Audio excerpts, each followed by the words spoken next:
si tu documentes rien, en fait, c'est pas une boîte, c'est le projet d'un mec qui s'est lancé là-dedans et qui a plutôt intérêt à travailler seul toute sa vie parce que la connaissance, elle est dans sa tête et il pourra rien partager. Et c'est vrai que ce côté développer une IA, par contre, sur ça, ça rajoute encore un aspect de plus de productivité à tout prix. Et au bout d'un moment, faut aussi savoir lâcher prise au bon moment, quoi. Je pense vraiment que la vie, c'est pas que des patterns. Tu vois, c'est pas il va se passer ça, il va se passer ça, il va se passer ça. Ouais, dans 80% des cas, tu auras raison. Et pas de chance, c'est les 20% qui font parfois toute la différence, tu vois. Et j'ai l'impression que nous, chez Convertix, on a eu tendance à mettre de l'IA là où c'était pas nécessaire. C'est-à-dire que l'avant-après IA, on n'a pas gagné en performance.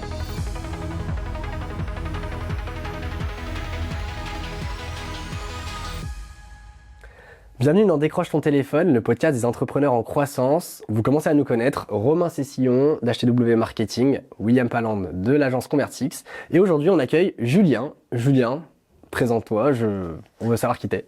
Eh bien, écoutez, ravi d'être avec vous ce matin. Moi, c'est Julien Marbouty, je suis le directeur de H7. H7 qui est le lieu totem et l'accélérateur de start-up de la métropole de Lyon. Et j'ai participé aussi à son lancement en 2019. Je fête mes 7 ans là.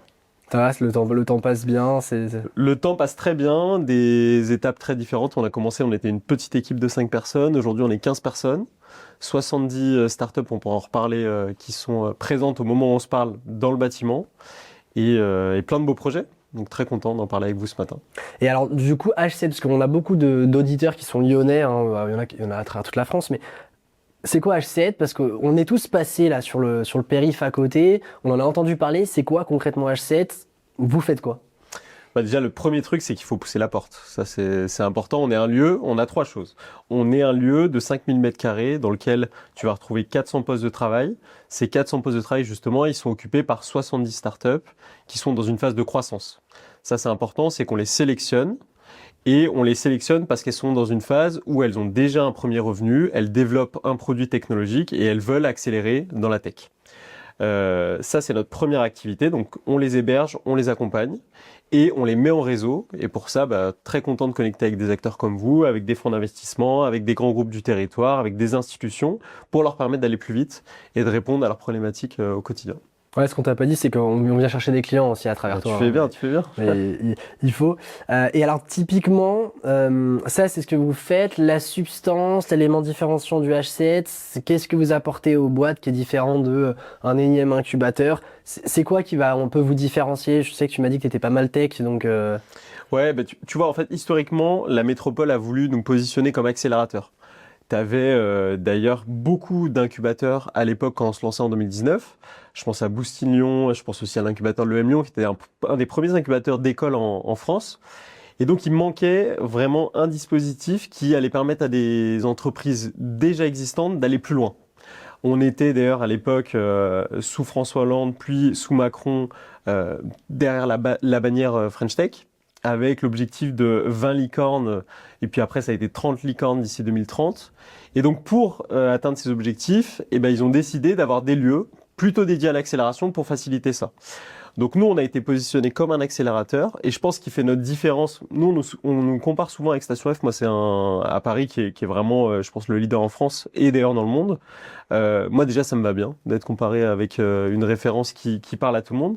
Mais surtout, ce qui fait la différence, c'est que l'accompagnement, il est intégré à 100%. C'est-à-dire que quand tu es sélectionné H7, tu vas pouvoir être suivi par mes équipes et donc de façon mensuelle, tu as un ou une startup manager qui va prendre du temps avec toi, qui va lister tes problématiques et pendant tout le mois qui suit, t'organiser des permanences, des conférences, des ateliers, des mises en relation. Enfin, c'est vraiment un full package et ça nous permet d'avoir la connaissance assez fine de leurs problématiques et justement d'y répondre le plus rapidement possible. Et j'avais vu par rapport à ça, pour la comparaison entre H7 et Station F, et généralement on dit Station F c'est un peu l'hypermarché et H7 c'est un peu la haute couture, c'est-à-dire que c'est très personnalisé H7, on a le startup manager qui nous suit et le but c'est plutôt de lancer des boîtes aussi au niveau local qui vont rayonner, là où H7 Station F c'est vraiment international assez rapidement et c'est plutôt destiné à lancer la licorne. Est-ce que H7 aujourd'hui est vraiment destiné à lancer une licorne dans l'ambition? Comment vous situez? Franchement, je trouve que ta lecture, elle est très bonne. Station F, c'est un acteur international avec un leadership qui est vraiment national. Tu vois, quand tu parles dans la Startup Nation de Station F, tout le monde connaît en France, que tu sois à Lille, à Nantes ou à Lyon. Nous, on est un acteur qui est vraiment leader local, avec une ambition qui est nationale. Et là où je pense que tu as vraiment raison, c'est que notre travail, c'est déjà de connaître très bien les 420 personnes qui viennent travailler à H7 au quotidien et d'être dans cet exercice justement de haute couture, de se dire, en fait, que tu sois fondateur ou un talent, C-level, directeur marketing, directrice communication, on peut t'aider. Et est-ce que la finalité après, c'est de faire une licorne? Je sais pas. Tu vois, il y en a qui ont des très belles trajectoires, on pourra en parler. En revanche, c'est de pouvoir déjà te débloquer sur des situations très concrètes. Tu vois, nous, on intervient parfois sur du micro, c'est-à-dire on va t'aider à réaliser ta première newsletter. Voilà, très concret, on va la relire, on va te donner des benchmarks qui peuvent fonctionner. Parfois, on va t'aider sur du recrutement et puis parfois, on va t'aider sur de la stratégie. Et c'est le fait d'être à ces différents niveaux qui, je pense, apporte de la valeur. Et ça, c'est pas scalable, mais on y met beaucoup de cœur et on crée les mises en relation qui vont bien pour que ça fonctionne. Et j'ai vu que l'ambition, c'était de grossir. Là encore, le H7, vous allez ouvrir un nouveau, enfin, construire une extension, comme j'ai compris. En tout cas, est-ce que c'est toujours en cours? Exactement, ça c'est un projet qui a été validé par la métropole. Nous, tu vois, comme je l'expliquais, on est vraiment sur ce passage de 0 à 1 où les entreprises, elles arrivent, elles ont 2-3 collaborateurs maximum. D'ailleurs, c'est souvent autour de l'équipe fondatrice. Et elles vont passer jusqu'à 10, 12, 15 personnes. Et le problème qu'on a constaté, c'est qu'après, il n'y a pas grand-chose. Tu vois, tu as une offre immobilière où soit tu vas prendre tes locaux en propre, mais c'est de moins en moins le cas. Soit tu vas prendre des locaux partagés, tu vois. Et d'ailleurs, il y a plusieurs startups de H7 qui ont fini par se regrouper pour prendre des locaux en commun. Et nous, on se disait, c'est dommage parce qu'on aimerait garder cette logique de communauté en proposant un lieu qui soit complémentaire, avec plus d'espace fermé, parce que quand tu es une boîte de 15, 25, 30 personnes, tu as besoin aussi de faire vivre ta propre marque employeur. Et donc, on a essayé de travailler avec la métropole de Lyon sur un lieu, justement, pour accueillir ces boîtes qui vont de 15 à 50 collaborateurs, en ayant évidemment une priorité pour les entreprises du territoire, mais en permettant aussi d'accueillir les équipes marketing d'Alan, des équipes sales de Doctolib, parce qu'on se dit qu'en ayant ce bon équilibre, tu vas avoir des leaders nationaux qui viennent s'implanter ici, des leaders locaux qui continuent de grandir, et c'est cette logique d'écosystème et de réseau qui apporte de la valeur. Hyper pertinent parce que, comme je comprends, Station F, c'est un peu ce qu'il y a. Il y a Google qui a un petit département déjà à Station F, etc.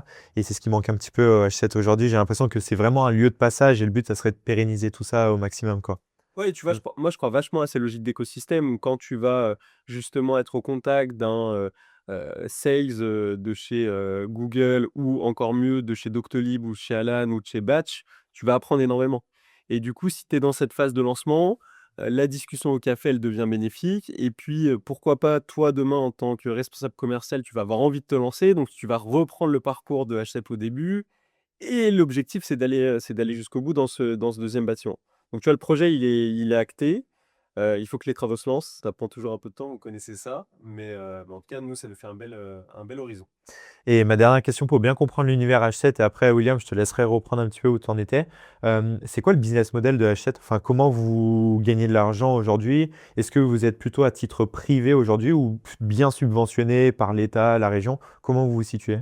C'est une super question. Il y a beaucoup de personnes qui pensent que H7 est subventionné. H7, depuis le début, c'est une société privée qui fait en fonction des années entre 2 millions et 2,5 millions de budget.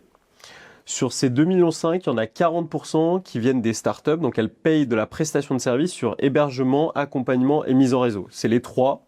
Et d'ailleurs, on n'accompagne pas des boîtes qui ne sont pas hébergées. Ça, c'est important pour nous parce qu'on pense qu'elles ne vont pas tirer toute la valeur qu'elles pourraient en tirer. Donc ça, c'est vraiment 40% prestations de services qui viennent des startups. Ensuite, on a 30% qui viennent de la privatisation d'espace. En gros, tu as des corpos, tu as des ETI du territoire, des belles entreprises qui viennent faire leur convention manager, donc des événements plutôt internes et des événements externes. Et pour ça, on a des espaces qui vont de petites salles de réunion 20, 25, 30 mètres carrés jusqu'à des espaces beaucoup plus grands. Et les 30% restants, on est sur de la prestation de services, mais plutôt pour des entreprises du territoire, grandes entreprises, où on va les aider à faire du sourcing, on va former leurs équipes sur comment mieux travailler avec des startups, on les aide aussi sur des questions de marque et de marque employeur. Et pour ça, on organise des événements qu'elles viennent sponsoriser, ou elles amènent aussi du staff. Et donc, on complète vraiment le budget là-dessus. Et en fait, ce qui est intéressant, c'est que au centre, tu as quand même les startups, et c'est les startups qui font aussi en sorte que des corpos aient envie de faire des événements H7, aient envie de bosser avec nous. Donc plus nous, notre indicateur, c'est le taux de remplissage, c'est le nombre de startups qu'on accompagne à l'année, parce que ça fait vivre en fait le reste du business model. Ok. Typiquement, parce que moi ça me vend du rêve là ce que tu me dis, j'ai envie de candidater C'est pas aussi direct. facile tous les jours. Non, mais j'imagine forcément sinon. Mais moi je suis Convertix, c'est une agence spécialisée en acquisition pour on va dire les TPE PME. Ouais. J'ai envie de candidater maintenant. Est-ce que j'ai ma place? Est-ce que j'ai pas ma place? Qui a sa place au H7? Est-ce que le petit gars qui a une idée dans sa chambre, qui a commencé à bricoler un truc, ça vaut le coup d'apply? La startup qui a déjà explosé, enfin, c'est quelle candidature qui vous intéresse concrètement? Nous, notre cœur de cible, et d'ailleurs il y a une règle que je partage souvent à mon équipe et aux entrepreneurs, c'est le 80-20.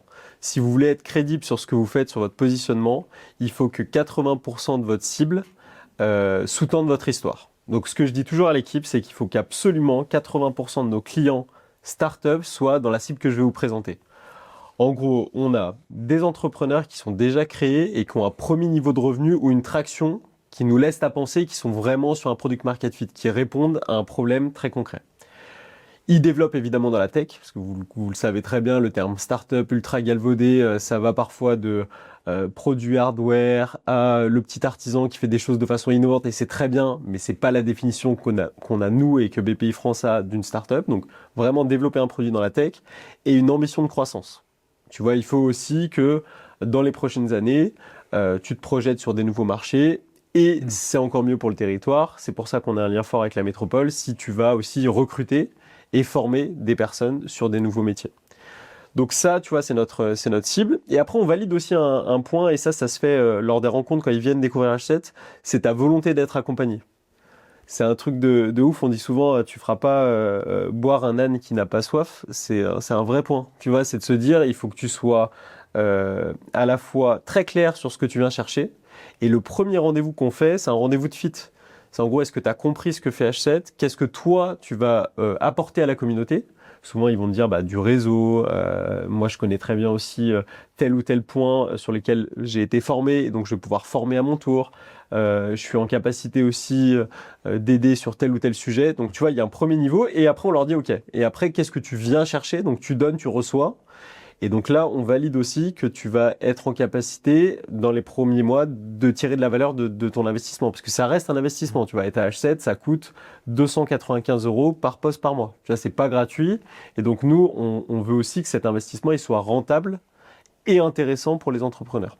Donc ça, c'est 80% de notre cible.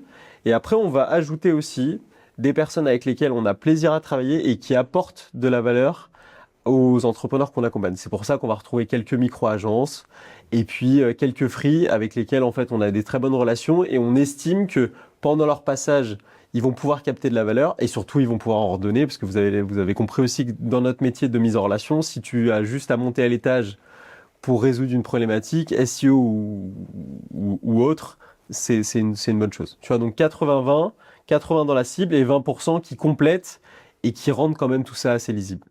Et par rapport à ça, est-ce que vous n'avez pas la crainte de temps en temps qu'il y ait des gens qui viennent juste postuler, vous présenter le meilleur diapo possible, entre guillemets, au moment du premier entretien, juste pour avoir un peu cette étiquette H7, parce que c'est un peu un succès. Rentrer chez H7, c'est un peu comme rentrer chez Station F, etc.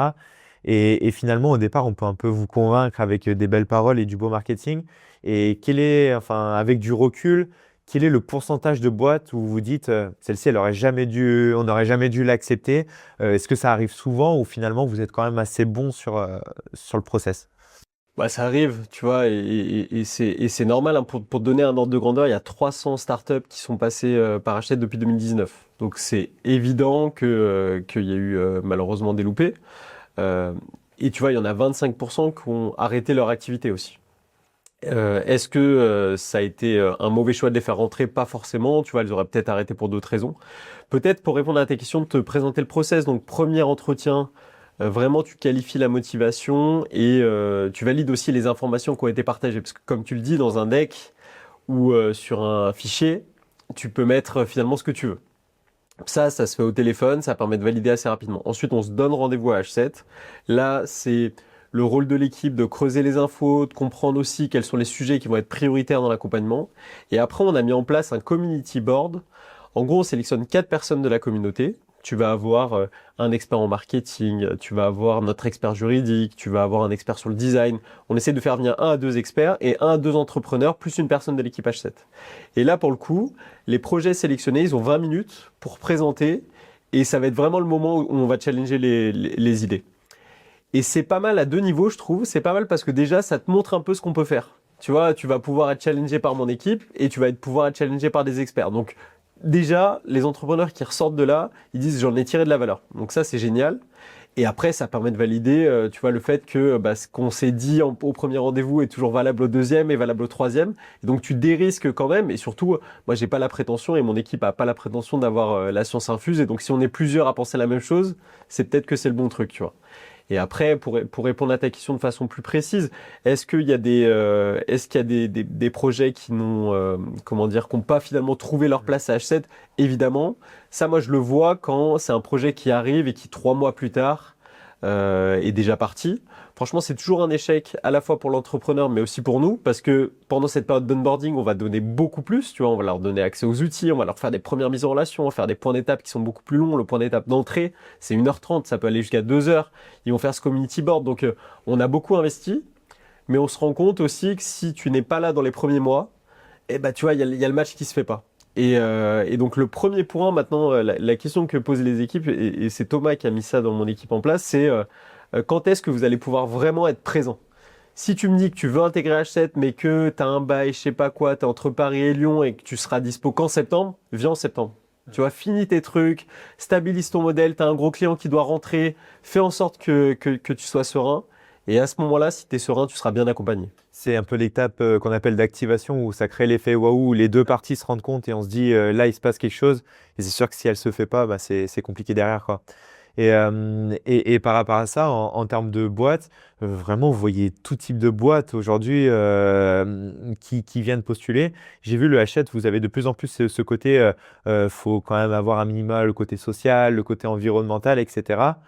Est-ce que ça, après, tu nous répondras à ce que tu veux, mais est-ce que ça, aujourd'hui, on est obligé de le faire en tant qu'accélérateur?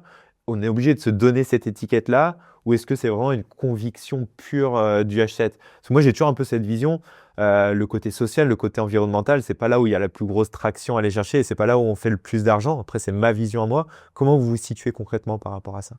C'est intéressant parce que je t'aurais pas répondu la même chose en 2019 qu'aujourd'hui. Euh, Ce qui est sûr, c'est qu'aujourd'hui, si tu veux avoir un business dans lequel tu as besoin de recruter et de fidéliser des talents, tu as plutôt intérêt à être très au clair sur l'impact, qu'il soit social ou environnemental, de ton activité. Moi, je le vois en tant que recruteur, mais je le vois aussi avec les startups qu'on accompagne. Une des premières questions que vont poser des talents qui vont candidater, même pour des stages de 3 mois, hein, c'est vous mettez quoi en place pour l'environnement? Vous mettez quoi en place concrètement? En fait, vous annoncez un chiffre. Je vais vous prendre un exemple. Hello Charlie, qui est un chatbot qui permet à des jeunes d'échanger sur des questions d'orientation. Vraiment, ça va aider le CPE ou la CPE d'un collège à mieux vous orienter. Et c'est un vrai sujet, notamment avec Parcoursup. Il y a quelques années, Fatma, qui est la fondatrice, elle développait son activité et on lui posait pas la question de l'impact. On lui disait putain c'est vachement bien et en plus parfois on challengeait un peu le truc en mode mais ça va remplacer, ça c'était avant ChatGPT, ça va remplacer le conseiller principal d'éducation. Aujourd'hui, les gens qui rejoignent son équipe, ils disent bah là t'annonces 1 million de jeunes accompagnés.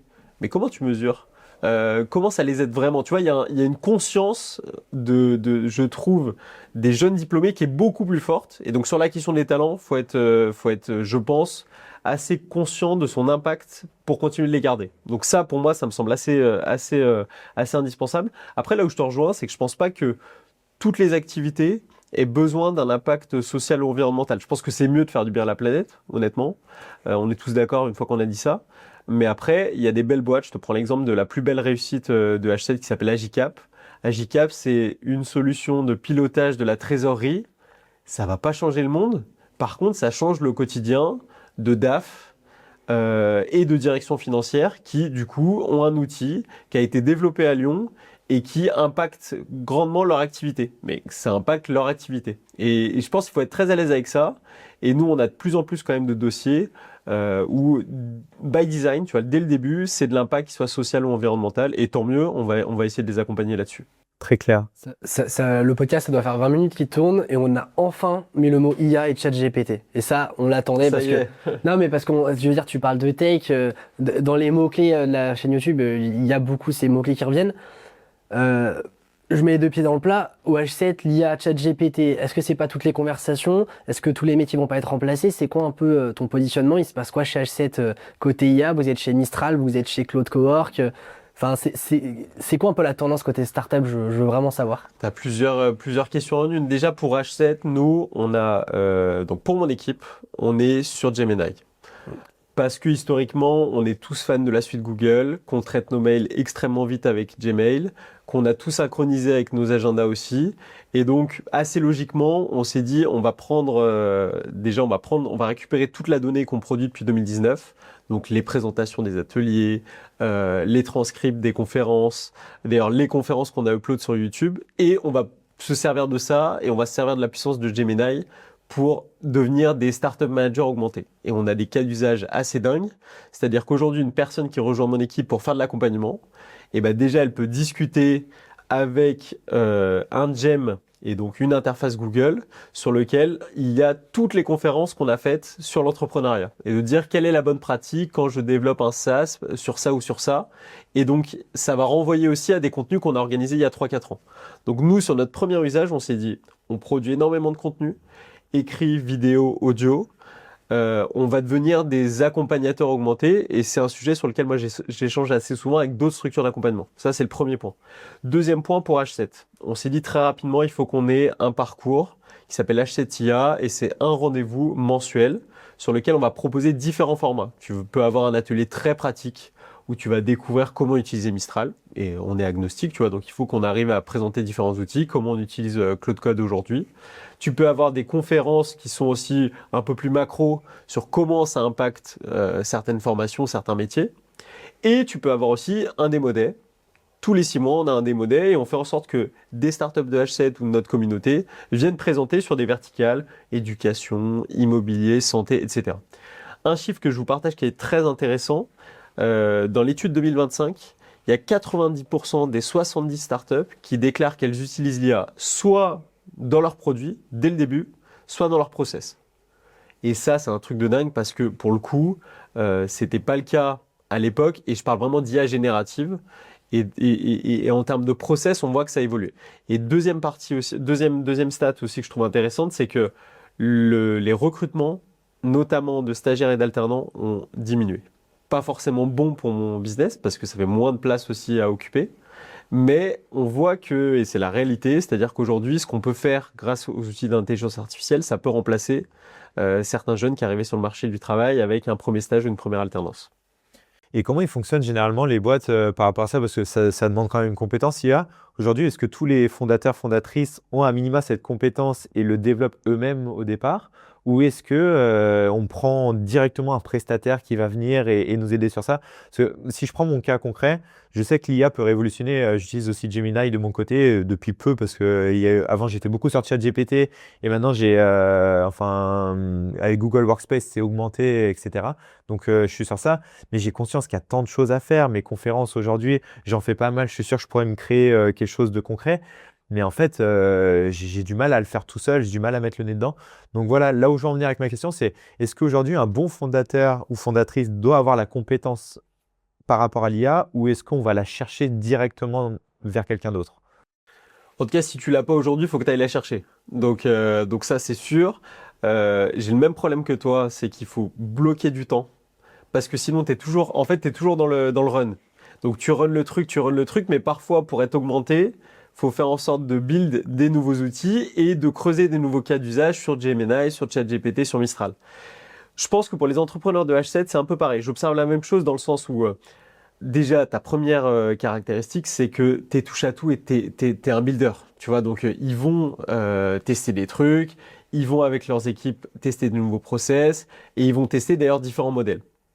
Mais là où je trouve ta question extrêmement intéressante, c'est de se dire, une fois que tu as bricolé, et une fois que ton quotidien t'a rattrapé, est-ce que tu as besoin d'aller chercher de l'expertise ailleurs? Moi, je crois fondamentalement que oui. Tu vois, c'est pas juste l'apanage des grands groupes d'aller chercher des partenaires en IA pour te former, t'acculturer et après mettre en place les solutions. Je pense que les startups qu'on accompagne, elles sont déjà formées, elles sont déjà acculturées, mais pour mettre en place vraiment des cas d'usage extrêmement poussés avec des logiques d'agents, tu as toujours besoin vraiment d'expertise que tu peux aller mobiliser. Ouais. Mais la logique que j'ai derrière ça, enfin, moi aujourd'hui, je me suis mis en tête, allez, au pire des cas, s'il faut que je pose un jour 5000 balles, 10 000 balles pour que quelqu'un vienne révolutionner un peu le truc, je peux être capable de le faire. Par contre, j'ai toujours cette crainte de dire, je vais le faire à un instant T, l'IA va évoluer tellement vite dans les 6 prochains mois, je vais poser 10 000 balles sur la table et tout ce qu'on va mettre en place, ça va devenir limite obsolète dans 6 mois et je vais devoir recommencer. C'est un peu cette vision-là. Et je sais pas, peut-être que William, tu as aussi un avis sur le sujet. Pour moi, on n'est jamais arrivé. Déjà, t'as pas besoin de mettre 5-10 000 balles. Je pense que t'as énormément de cracks qui vont regarder la vidéo, qui pour 700-800 balles peuvent te faire une journée de zinzin et te repenser toute ta boîte. Moi, je pense, et je suis intéressé à avoir ton avis, c'est que la première étape, on peut rajouter de l'IA à toute la sauce. Et j'ai l'impression que nous, chez Convertix, on a eu tendance à mettre de l'IA là où c'était pas nécessaire. C'est-à-dire que l'avant, après IA, on n'a pas gagné en performance. On a juste rajouté de l'IA. Mais on fait pas mieux qu'avant. Ce qui me semble important, c'est d'avoir une approche analytique de qu'est-ce que je fais mal, où est-ce que je mets mon temps. Tu redessines ton agenda, tu redessines tes process, et dans tes process, tu mets de l'IA. Exemple, toi, en tant qu'organisme de formation, tu as le sujet Calliope. Demain, est-ce que tu peux pas avoir un auditeur Calliope, Bob, ton agent Calliope, qui est expert Calliope, qui est là pour jouer le rôle de la Gestapo de Calliope, et qui là, en permanence, va auditer tes dossiers. Tu lui as appris ta structure, c'est un agent Claude, par exemple.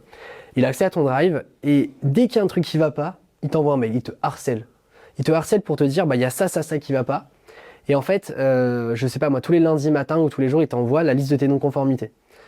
Ça, c'est quelque chose qui a du sens. Ça, c'est quelque chose que tu vas développer une fois et ensuite tu vas pouvoir le filer à tous tes potes qui ont des organismes de formation. Ou alors, tu vas pouvoir le récupérer et là, ce sera pas 5-10 000 balles. Ça va te coûter un skills à 400-500 balles qui va tourner en permanence. Sauf que toi, tu auras la flemme de le mettre en place, donc tu vas payer un gars 500-600 balles pour te le mettre en place, avoir de la fiabilité et savoir que ça marche. Donc, ça sert à rien de mettre beaucoup d'argent d'un coup. Faut mettre l'investissement à un moment, il sera obsolète dans quelques temps, mais parce qu'il y aura mieux. Je pense que l'IA, faut à un moment décider qu'on se met à jour. Donc tu vois, nous on était sur ChatGPT il y a encore 2 mois, donc on était à la ramasse théoriquement, on est passé à Gemini et Claude pour certaines utilisations. Là, on est à jour de chez à jour. Mais par contre, on va arrêter de prendre les nouvelles technologies. Il y a Codex qui est sorti avec ChatGPT, j'ai entendu parler de Google Stitch ou un truc comme ça, ça sort tous les jours. Tu peux pas être à jour, c'est un deuxième métier sinon. Donc pour moi, tu décides à un moment de te mettre à jour, tu te mets à la pointe de la pointe et tu acceptes après que tu aies 1 an, 2 ans où tu arrêtes d'être à jour. Et dans 2 ans, tu te remettras à jour. Mais tu le fais par à coup parce que sinon, t'es jamais arrivé en fait. Ouais, je te rejoins là-dessus. Je pense que c'est important de connaître ton process parce que ton process, ça te permet d'identifier ta zone de génie. Tu vois, si je prends le métier de startup manager, c'est quoi la zone de génie du startup manager? C'est d'être en point d'étape et d'aller poser les bonnes questions. Et donc, comment on a réfléchi? Nous, on s'est dit, qu'est-ce qu'on doit faire pour que quand j'ai une personne de mon équipe qui est face à un entrepreneur pendant 1 heure, ce soit le temps le plus qualitatif possible. Et donc, on s'est dit, OK, il faut arriver préparé. Essentiel. Quelles sont les informations dont j'ai besoin pour être bon et être justement très humain pendant cette heure avec l'entrepreneur? Donc, il faut capter déjà toutes les infos des discussions précédentes. Ça, tu peux le récupérer par mail. Il faut capter des infos peut-être contextuelles de la boîte en ce moment. Et il faut faire en sorte d'avoir un ordre du jour qui soit partagé en amont, parce qu'on sait que si on a déjà des premières idées, la discussion elle va être tout de suite très centrée et on va aller aux sujets qui sont essentiels. Et ça, l'IA peut t'aider. Donc là, après, tu es concentré et ensuite, c'est le suivi. Et le suivi, pareil, l'IA peut t'aider à minima synthétiser le compte-rendu et puis après déclencher un certain nombre d'actions que peuvent être des mises en relation, etc. Donc nous, on s'est dit process, il faut qu'on soit bon sur le point d'étape, comment on enlève tout le bruit à côté et on apporte de la valeur avec l'intelligence artificielle. Et après, deuxième point que je trouve intéressant, c'est de se dire, moi je serais prêt à payer aussi pour être accompagné, mais pour faire avec.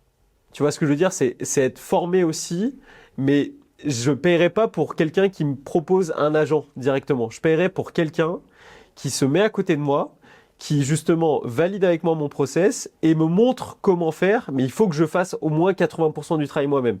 Je vais vous prendre un exemple. Moi, il y a 4 ans, on m'a fait découvrir les outils no-code et j'ai commencé à développer des trucs sur Glide et sur Bubble. Et en fait, il y a plein de gens qui m'en avaient parlé avant et j'avais assisté à des conférences, j'avais fait plein d'ateliers et j'avais l'impression de connaître. Et ça, c'est le biais qui est humain, tu vois. J'étais là, non, mais le no-code, je connais, machin. Le premier week-end où je me suis retrouvé sur Glide, mais je savais rien faire. Tu vois, je ne savais rien faire parce qu'on a trouvé la différence entre, ouais, c'est facile, c'est drag and drop, machin, et le moment où tu crées ta première base, il y a vraiment un monde. Et donc, je serais aujourd'hui pareil, tu vois, capable de payer quelqu'un qui va développer des agents avec moi, pas pour moi. C'est un peu là la distinction que je fais. Moi. Ouais, j'ai un use case que je suis en train de faire en ce moment. Les marchés publics pour Convertix. C'est un sujet, on avait testé avec notre première boîte, ça n'avait pas marché. Je m'y suis remis à fond. J'ai commencé par les faire à la mano avec ChatGPT, parce que maintenant ChatGPT c'est une extension de moi-même. Je savais ce que je devais rédiger, je le rédigeais avec ChatGPT. Mon métier c'était de faire des copier-coller. Je donnais des consignes, copier-coller, je peaufinais. Et à force de le faire, j'ai réussi à dessiner mentalement, même je peux le faire sur le papier, les étapes, analyse de DCE, donc du dossier fourni, hiérarchiser quel fichier je vais devoir rendre, rédiger tous les documents un peu chiants, un peu administratifs, qui sont souvent des copier-coller à faire. Donc ça, je l'écris, tout ce que je dis. Rédiger le sommaire du mémoire technique, confronter ce sommaire avec les critères d'évaluation, le rechallenger jusqu'à avoir un super sommaire, faire rédiger ChatGPT. Et en fait, une fois que tu as fait toutes les étapes, en fait, t'éduques ton prompt Claude Code, ton agent qui va le faire à ta place.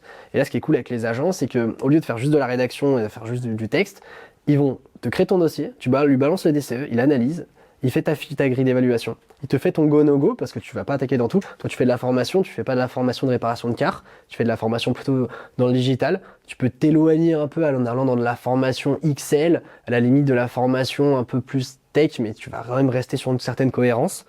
Et en fait, tu vas lui faire un mémoire de A à Z, un dossier de A à Z. Tu auras une première version et là, tu vas la réauditer. Et moi, ce que j'ai eu comme idée, c'était de prendre des rendez-vous avec des experts en marché public, des vrais auditeurs, des gens pas du tout tech, et leur dire, bah, tiens, j'ai rédigé ça.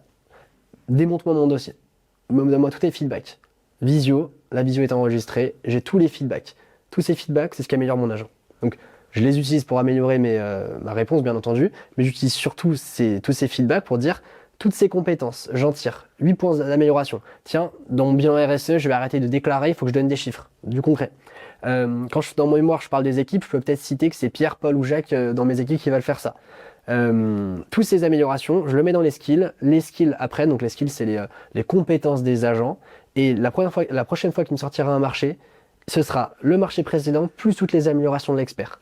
C'est pour ça que l'IA est un très bon esclave, un très mauvais maître, et il faut l'éduquer en fait, il faut l'éduquer, il faut lui donner de la matière. Ça remplace pas la compétence, ça l'amplifie. De la même manière que ça amplifie la mauvaise compétence. Et si je tire le trait par rapport à ça, et du coup, ça me donne envie d'aller bosser dessus dès maintenant. Mais par rapport à ça, le côté startup manager, ce que William est en train de nous dire, est-ce que à terme, ça pourra pas être remplacé par un chatbot Enfin, je veux dire, Francisco qui bosse avec vous, que je connais bien. Francisco, il prend ses 10 derniers cas, il en fait une IA où il fait exactement ce que William vient de nous citer. Est-ce qu'à terme, l'heure passée avec Francisco, on pourrait pas juste avoir un chatbot où on pose la question et c'est la mentalité de Francisco qui nous répond? Comment tu vois la chose C'est un futur possible. Est-ce que c'est un futur souhaitable? Je sais pas. Tu vois, Jean de la Roche-Brochard, qui est l'investisseur pour Xavier Niel de Kiba, il a fait exactement ça. Il y avait tellement de personnes qui le sollicitaient. Avec Myria, je sais pas. Exactement. Je les ai eu en call hier, Myria. Ils veulent justement faire ça pour moi, une IA de réponse sur LinkedIn. Donc tu vois, Ouais. ils ont récolté tout le contenu qui est disponible sur lui sur Internet. Ils ont effectivement prompté pour essayer de comprendre quelles sont sa façon, en tout cas le ton qu'il utilise, sa façon de réagir aussi sur certaines situations. La réalité, c'est que ce sera, je pense, jamais pareil d'avoir une réponse qui vient d'un ordinateur avec 1 heure de conversation en direct avec Jean de la Roche-Brochard. Ça, je pense, c'est le premier point. Deuxième point, c'est que tu n'es pas à l'abri d'une réponse qui est contre-intuitive. Et l'entrepreneuriat, vous connaissez ça par cœur, il y a des choses qui sont contre-intuitives. C'est-à-dire, tout le monde t'a dit de faire ça. Le 80% des gens, ils font ça. Mais en fait, c'est le 20% qui va fonctionner. Ça, c'est le deuxième point. Et aujourd'hui, les modèles d'IA, ils sont quand même entraînés de façon stochastique. Donc, c'est la réponse la plus probable, c'est ça. Et donc, on risque de passer à côté de ce point-là. Et dernier point, les gens qui viennent à H7, en tout cas les entrepreneurs qui viennent à H7, c'est aussi parce qu'ils souhaitent être entourés de vraies personnes pour casser cette solitude de l'entrepreneur. Et ça, je pense que l'intelligence artificielle peut le renforcer encore plus. versus se sentir juste à l'aise de partager des choses qui sont difficiles et ça, d'avoir une équipe qui est à l'écoute et qui est aussi outillée pour après comprendre ce qui est prioritaire, remettre les idées dans le bon ordre et te remettre dans une bonne énergie pour les prochaines semaines. Donc j'espère en tout cas qu'il continuera de travailler avec nous.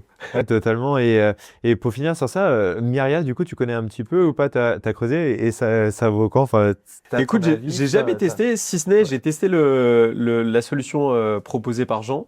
Et je trouve que ça marche bien, tu vois, sur un premier niveau de réponse, mais exactement comme ce qu'on a fait, où tu as toutes les conférences de Zero to One qui sont intégrées sur la plateforme, et tu vas pouvoir poser des questions, et ça te dit, bah, regarde tel conseil de machin, regarde cette vidéo, etc. Après, je pense que tu vois, en fait, c'est un cas d'usage qui est assez précis. Si vraiment tu viens pour casser ta solitude, pour être challengé sur un truc que tu n'avais pas vu venir, bah, ça marchera pas, quoi, tu vois. En fait, je pense vraiment que la vie, c'est pas que des patterns. Tu vois, c'est pas il va se passer ça, il va se passer ça, il va se passer ça. Ouais, dans 80% des cas, tu auras raison. Et pas de chance, c'est les 20% qui font parfois toute la différence, tu vois. Ouais, bah non, parce que pendant le cut, tu disais, parce qu'on vient de faire un cut hein, naturellement, pendant le cut, Romain, tu disais que toi, tu avais trop envie du coup de mettre ça pour ton organisme de formation, que toi, tu fasses un agent qui audite en permanence un drive, tu crées un drive avec un dossier par formation, tu as tous tes documents, tu as ton arborescence, c'est ce que tu as aujourd'hui de toute façon. non, parce que là, j'ai eu mon audit Calliope dernièrement et typiquement, bah, c'était lundi, donc c'est très frais dans ma tête. Et c'est vraiment indicateur numéro un. Maintenant, tu nous sors toutes les pièces, etc. Et je me dis, ne serait-ce que pour l'audit Calliope, déjà, même les auditeurs, je ne comprends pas pourquoi ils ne se mettent pas de plus en plus sur ça. Enfin, là, il est là à rédiger mot pour mot ce que je suis en train de lui dire, etc. Ça prend une plombe. Et je lui disais, mais déjà, mets un outil, une prise de notes et ça te fait ton rapport en direct. Je ne comprends pas pourquoi ils n'ont pas évolué sur ça. Enfin bref. Et je pense qu'il y a quelque chose peut-être à lancer sur ça. Vraiment, une IA très nichée pour les audits Calliope, hyper entraînée sur ça pour aider les auditeurs. Je pense qu'il y a réellement une boîte à lancer sur ça. Et ouais, je me dis pour moi-même, il y a toujours cette pression, les 15 jours, un mois avant l'audit, de se dire, allez, il faut aller récupérer par-ci, la dernière convention qui avait été mal signée, le dernier truc. Et d'avoir ce truc ouais, où toutes les semaines, limite, ça te fait un rapport dans tes mails. Là, pour telle formation, voici ce qui manque, voici ce qui manque, voici ce qui manque. Aujourd'hui, j'ai une responsable pédagogique qui m'aide énormément, mais ça pourrait libérer ce temps-là pour aller chercher encore plus de traction, quoi. Mais tu sais, là-dessus, je trouve que ce principe du coach, il est sous-exploité.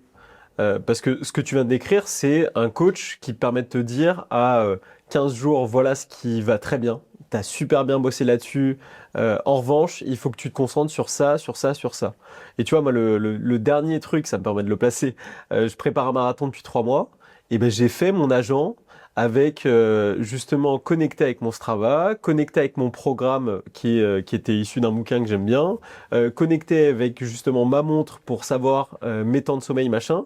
Et donc chaque semaine, début de semaine, je dis bah c'est quoi les séances aujourd'hui, qu'est-ce que tu me conseilles de faire? Et c'est trop fort. Et en fait, tu as ce truc de réassurance, mais je reviens par rapport à ce qu'on se disait avant. Ben, c'est la réalité d'un agent, mais ça veut pas dire que dimanche, je vais pas malheureusement merder et tu vois, ça l'IA elle l'aura pas vu venir parce qu'il fallait que je fasse ci ou que je fasse ça, tu vois. Donc cette pratique de coach, je trouve ça intéressant aussi et ça mériterait d'être plus creusé. Il faut se laisser un peu un peu de mou quoi qu'il arrive. Enfin, c'est toujours de côté, on est énormément maintenant dans la productivité. Tout doit être productif tout le temps, tout le temps. Enfin, la moindre minute, c'est pour ça qu'on a tendance à beaucoup prendre notre portable parce que il faut rendre ce temps mort productif, il faut répondre à un mail, etc. Et c'est vrai que ce côté développer une IA, par contre, sur ça, ça rajoute encore un aspect de plus de productivité à tout prix.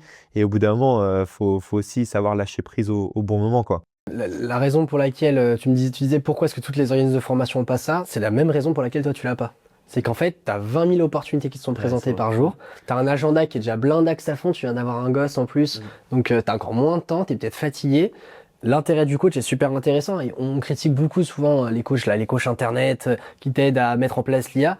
Bah en fait, peut-être faudrait à un moment juste les écouter, payer. C'est pas forcément si cher, hein. Souvent, ça va être des jeunes qui se lancent à côté de leurs études.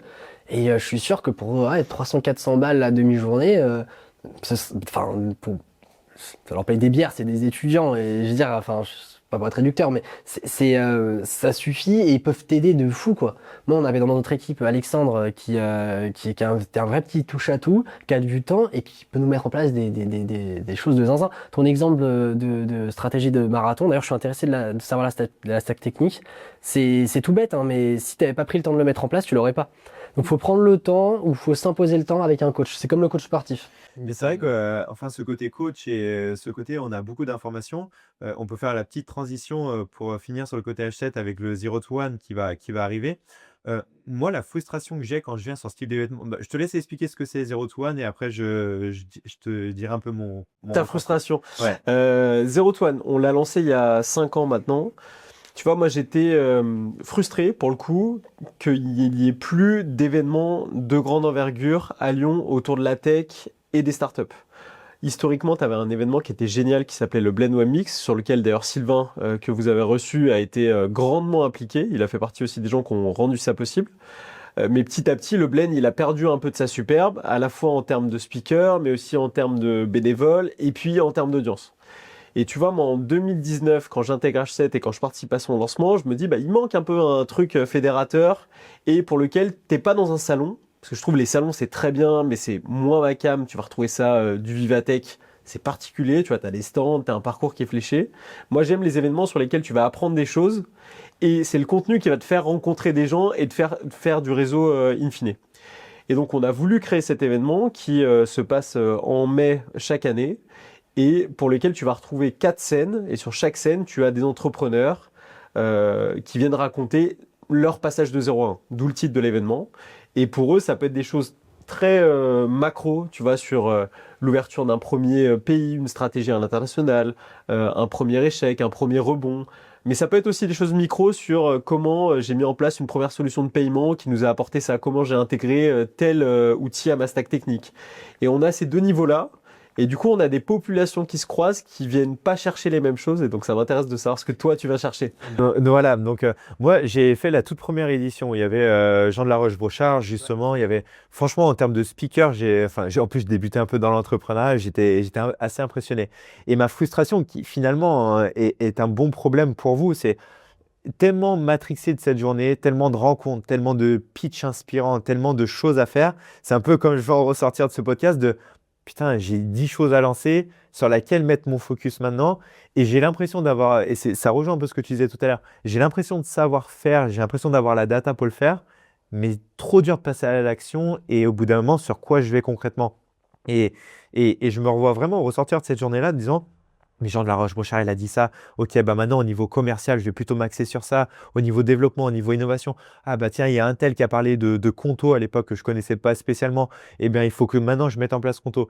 Et en fait, j'ai serré tellement de mains dans la journée, j'ai rencontré tellement de gens, j'ai eu tellement d'informations que je rentre chez moi, je suis un peu lessivé et paralysé sur le passage à l'action derrière. Et c'est un peu ça mon ressenti de ce type d'événement. Pareil, Go Entrepreneur, sur lequel je participais beaucoup, maintenant j'y vais plus spécialement. Mais au départ, tu vas à Go Entrepreneur, tu suis des conférences, tu serres des mains, c'est génial. Tu reviens, tu as tes poches remplies de cartes de visite. Bon, l'action numéro 1, le lendemain, c'est quoi? C'est Mais un peu ça. tu vois, et c'est là où je pense que quelqu'un comme Francesco ou quelqu'un dans mon équipe, il peut t'aider. Moi, ce que je retiens dans ton discours, c'est que tu ressors de la journée en étant quand même énergisé. Bon, après, tu arrives chez toi, c'est un autre truc. Mais tu as eu des bonnes idées, tu as rencontré des personnes intéressantes, et tu repars aussi avec une envie de créer. Et toi, à ton tour, de passer d'autres 0 à 1 que tu vas devoir définir. Et c'est ça, en fait, le plus dur. C'est dans tout ce que tu as vu, quels sont les sujets qui deviennent prioritaires et quels sont les sujets sur lesquels de toute façon tu ne dois pas aller ou tu n'iras pas. On parlait tout à l'heure en préparant, tu me disais que vous avez différentes catégories de clients. Il y a des clients qui sont tier 1, il faut en prendre soin, il faut les chouchouter. Et puis il y a d'autres catégories de clients sur lesquels il faut passer moins de temps ou il faut peut-être passer plus de temps. Et tu vois, c'est un peu là où je trouve que mon équipe aussi va pouvoir t'aider, c'est de dire non mais en fait c'est génial Romain, t'as capté ça, mais ça c'est pas pour toi. En tout cas c'est pas pour toi aujourd'hui, parce que sinon ça va nourrir une frustration qui est une énergie négative dont tu n'as pas besoin en tant qu'entrepreneur. Ouais, c'est un peu ce côté, et c'est pour ça que du coup, je prends clairement ton retour. Et de toute manière, enfin, maintenant, le Zero to One ne serait plus spécialement adapté. Parce que pourquoi vous faites que Zero to One, le côté 1 to 10, enfin, Parce que dans les faits, tu vois, les gens qui sont sur scène, ils te parlent aussi de phase de croissance. Tu vois, quand tu parles de levée de fonds à plusieurs millions, on avait le fondateur de Brevo l'an dernier, extraordinaire. Pour le coup, Brevo, c'est une des licornes françaises. Tu es en capacité de faire du zoom et du dézoom. Tu vois, il peut te raconter les débuts et tu vas te projeter, mais il peut te raconter aussi la suite. Et après, on a trouvé un concept marketing qui marche bien et que les gens peuvent s'approprier, tu vois. Et j'ai une dernière question sur Zero to One, et après j'ai plein d'autres questions plutôt sur l'univers startup, et je te laisserai poser tes questions aussi sur Zero to One. Comment on va chercher des grands speakers aujourd'hui? En fait, quel est l'ADN de Zero to One? Est-ce que le but, c'est plutôt d'avoir des grands noms qui vont attirer du monde sur l'événement, Jean de la Roche-Brochard, etc. Quand j'étais venu, il y avait la directrice de Station F, etc. Donc, mine de rien, ça ramène du monde. Ou est-ce que, parce que maintenant, j'ai regardé un peu les personnes qui vont participer cette année, je trouve que c'est moins des noms qui claquent, entre guillemets, mais par contre, plutôt des réelles expertises. Donc, quel est un peu l'ADN de tout ça? Et mon autre question, comment les attirer? Nous, sur ce podcast, typiquement, on aimerait bien avoir le Jean de la Roche-Brochard. Mais quel est l'argument pour le convaincre? Est-ce qu'il y a des arguments à avoir ou est-ce que c'est juste la force du groupe qui fait qu'ils viennent? Je suis pas d'accord, on a quand même Julien Marboutier aujourd'hui. Oui, mais bien sûr, bien sûr. stratégie à d'avance. Totalement, mais oui, enfin, dans ce contexte-là, mais admettons demain, on veut Jean-Michel Aulas sur ce podcast-là, sur ce podcast, comment on va le chercher quand même? Je te laisse me donner un peu tes... 2 points, tu vois, sur la première partie, ce qui était vrai au début n'est plus vrai aujourd'hui. C'est-à-dire au début, on se disait, il faut vraiment qu'on ait des grands noms parce que l'événement, il n'existait pas. Et donc au début, tu es obligé de faire venir par ce qui fait venir les gens, c'est-à-dire je connais un tel. Et donc au début, on a vraiment, et tu l'as très bien compris, on a vraiment travaillé sur des grands noms de l'entrepreneuriat. Et c'était plutôt notre 80-20. On essayait d'avoir 80% des gens qui parlaient au grand public et 20% d'entrepreneurs de niche, mais où on savait que ce qu'ils faisaient était assez extraordinaire. Ce qui a changé, et désormais, voilà comment on fonctionne. On définit des thématiques qui nous semblent assez essentielles. Tu vois, cette année, on a une scène qui est dédiée au futur.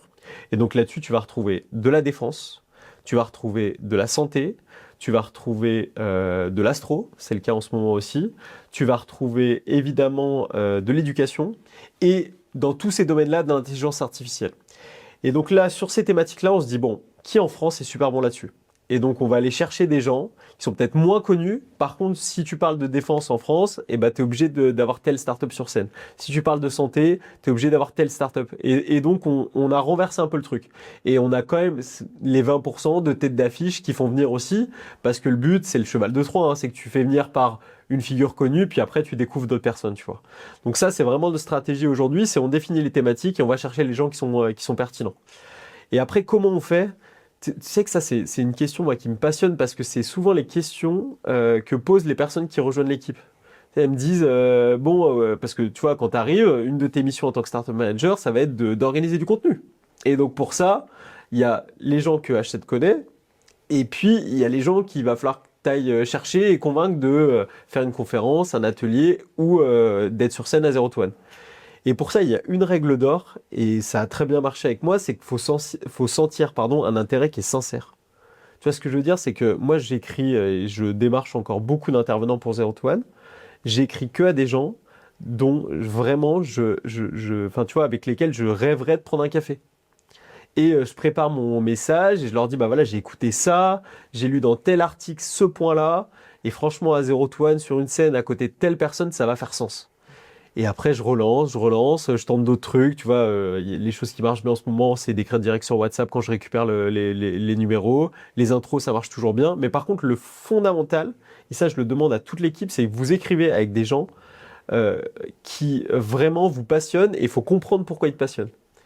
Et après, tu as un dernier point aussi, on le disait aussi en préambule, c'est que ça prend du temps et c'est une stratégie de l'escalier.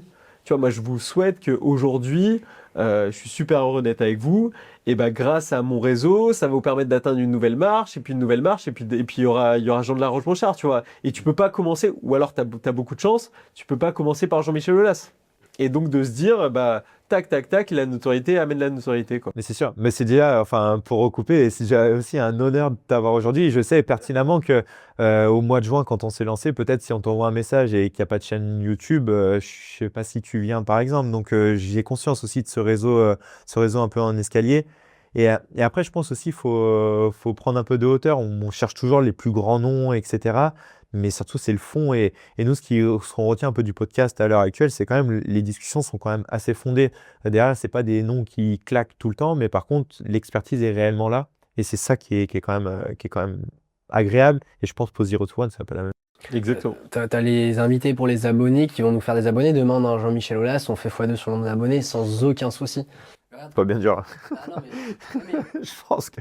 Non, Oui, non, mais faire x2 sur notre nombre d'abonnés, là, c'est pas bien dur. très dur. Mais Olasino, tu vois, ça avait bien marché. Par exemple, ça nous avait fait un boost. Louis Esquier, ça nous avait fait un boost. Louis Esquier, c'est même Cholo qui l'a accepté quand il réfléchit. On avait 5-6 vidéos de track record, un truc comme ça derrière nous, enfin 5-6 vidéos derrière. Il était content de faire l'exercice. Bah, c'est l'opportunité qui fait que. Et je pense qu'on sous-estime. Quand on fait de la prospection dans le dur, on prospecte les gens, on est habitué à se prendre des bâches. Contacter des gens pour leur dire Hello Guy, j'ai envie de faire une vidéo sur toi.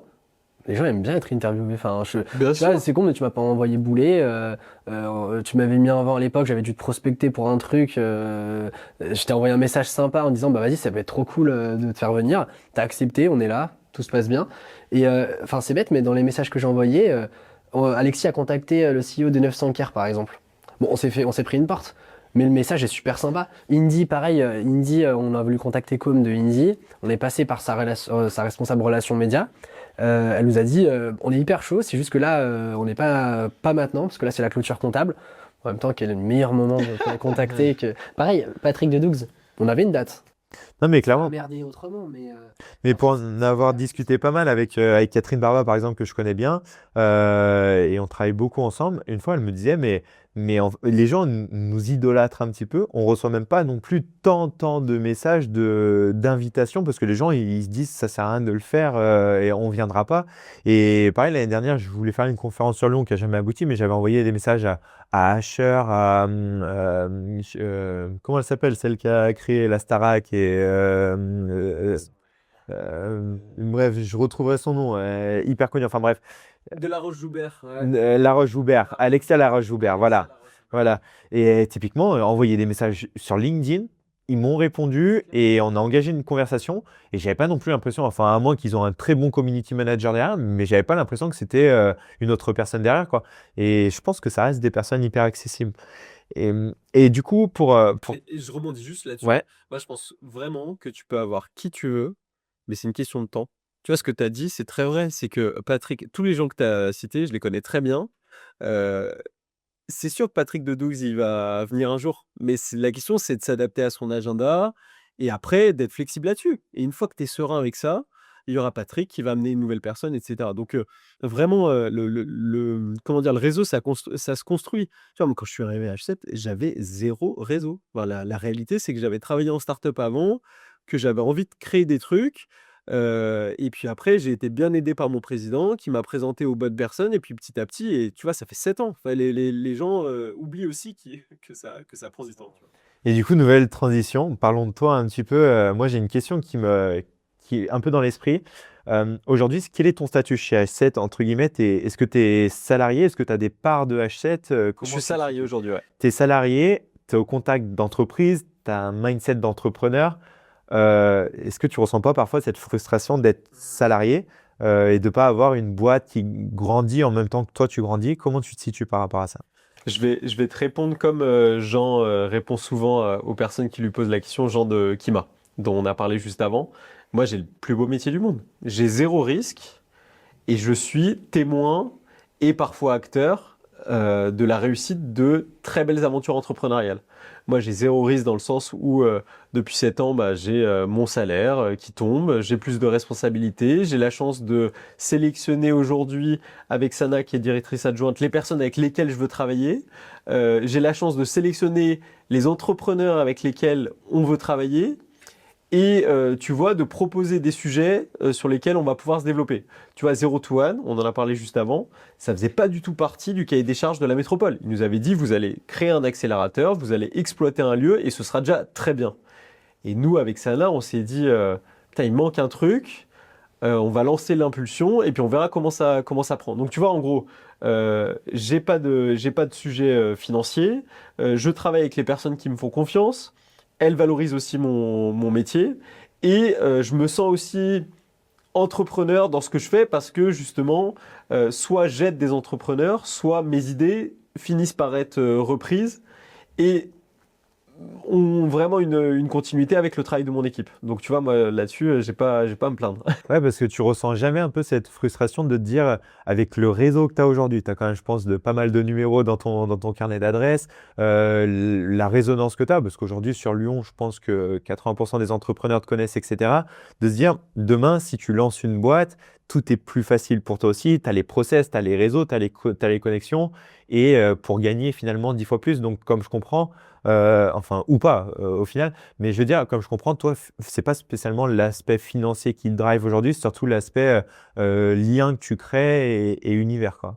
Ouais, et puis tu vois, ça permet aussi de parler de mon état d'esprit. Tu vois, moi, je me suis toujours dit que, donc là, j'ai 33 ans, mais de 20 à 30 ans, je m'étais dit, peu importe le salaire, il faut que je sois confronté à un maximum de problématiques. Et je m'étais vraiment matrixé en me disant, il faut que je rencontre du monde, il faut que je teste des outils, il faut que j'apprenne, il faut que je lance des trucs, des petites initiatives, j'ai lancé plein de trucs, et il faut que je me plante. Tu vois, et j'étais dans cette phase de vie où, quoi qu'il arrive, il faut que je prenne de l'expérience et que je sois mentoré par les bonnes personnes. De 30 à 35 ans, je me suis fixé un autre objectif, c'est cette fois-ci de transmettre. Tu vois, de me dire, ok, j'ai compris, là-dessus je suis bon, là-dessus je suis pas bon. En revanche, il faut que soit que je m'entoure des bonnes personnes pour me compléter, et j'ai la chance aujourd'hui que c'est vraiment le cas, et les personnes avec lesquelles je travaille, de leur transmettre un peu de ce que j'ai accumulé pendant une dizaine d'années. Et donc là, moi, je suis dans une phase aujourd'hui où certes, je pourrais être mieux payé, je pourrais être propriétaire de ce que je fais, mais déjà, j'ai pas trop ce truc-là. Tu vois, je me sens vraiment partie prenante, j'ai participé au lancement, donc ça m'appartient pas, tu vois, juridiquement. Mais par contre, j'en tire toute la reconnaissance qui va avec. Donc j'ai trouvé une forme d'équilibre. Et aujourd'hui, moi, j'ai une vie très simple. À la fin du mois, j'arrive à payer mes factures, à me faire plaisir. Tu vois, ça me va, tu vois. Et je me nourris d'autres choses à côté. Mais ça résonne assez bien chez moi, ton côté de 20 à 30, de faire, enfin, de brasser un maximum. Et j'ai assez cette mentalité-là de mon côté. Ouais. Parfois, j'ai cette réflexion de dire, en faisant un plus gros focus à tel endroit, je pourrais avoir beaucoup plus d'impact, gagner plus d'argent, etc.